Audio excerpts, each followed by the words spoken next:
Epic Poesy presents Tim Turpin, A Pathetic Ballad, by Thomas Hood. Tim Turpin, he was gravel blind, and never had seen the skies. For mature, when his head was made, forgot to dot his eyes. So, like a Christmas pedagogue, poor Tim was forced to do look out for pupils, for he had a vacancy for two. There's some have specs to help their sight of objects dim and small, but Tim had specks within his eyes, and could not see at all. Now Tim he wooed a servant maid, and took her to his arms, for he, like Pyramus, had cast a wall eye on her charms. By day she led him up and down, wherever he wished to jog. A happy wife, although she led the life of any dog. But just when Tim had lived a month in honey with his wife, a surgeon opened his Milton eyes, like oysters, with a knife. But when his eyes were opened thus, he wished them dark again.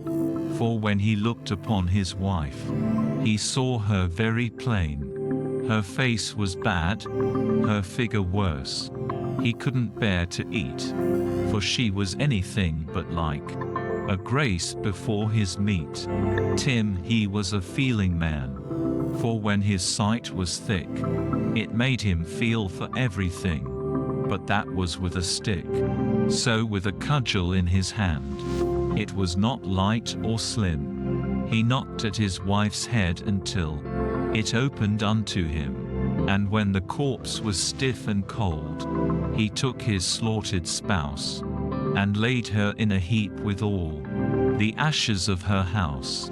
But like a wicked murderer, he lived in constant fear from day to day, and so he cut his throat from ear to ear.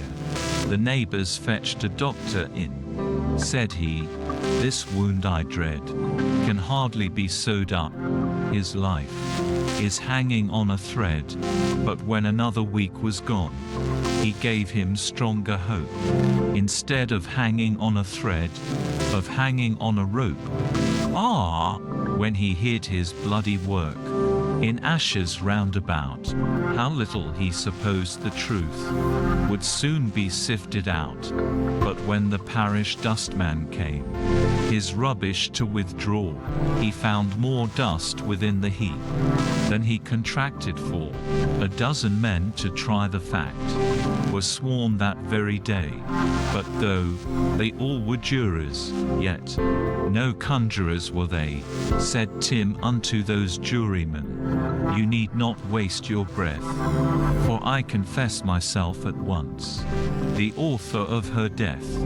And, oh, when I reflect upon the blood that I have spilt, just like a button is my soul, inscribed with double guilt."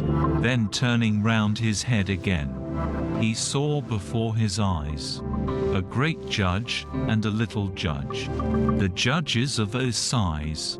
The great judge took his judgment cap, and put it on his head, and sentenced him by law to hang, till he was 3 times dead. So he was tried, and he was hung.